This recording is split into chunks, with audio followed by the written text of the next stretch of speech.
Sa ibang mga balita, isusulong ni Pangulong Bongbong Marcos sa mga proyekto para sa renewable energy sa bansa na mapapakinabangan ng halos 2,000 pamilya o 2,000 bahay at sinasabing makakatulong din sa kalikasan. Magbabalita si Eden Suarez Santos.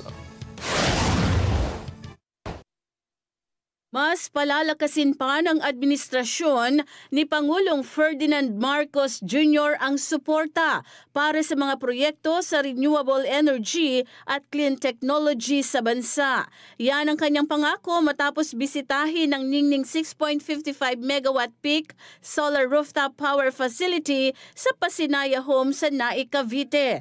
Kinikilala itong kauna-unahang grid-connected utility-scale solar rooftop project sa mundo na matatagpuan sa loob ng isang socialized housing community. It's an initiative that is a monumental one as it lights up homes and the path forward through the country's energy transition.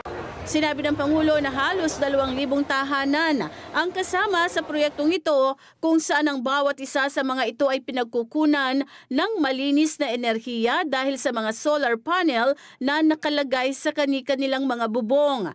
Papalo sa 6.55 megawatts na kuryente ang maaaring makolekta na kayang makapag-supply ng kuryente sa halos 26,000 na kabahayan sa Metro Manila at mga katabing probinsya.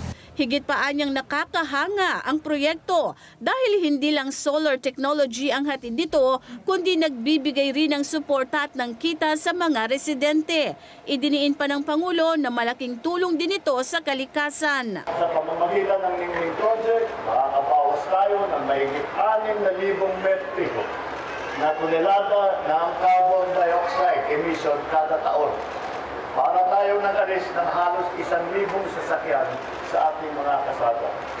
Kaya mas makakatulong tayo sa ating kalikasan.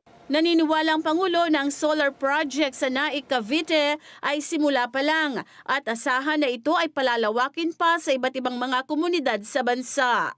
Eden Santos para sa Mata ng Agila. Matatag, matapang, matapat.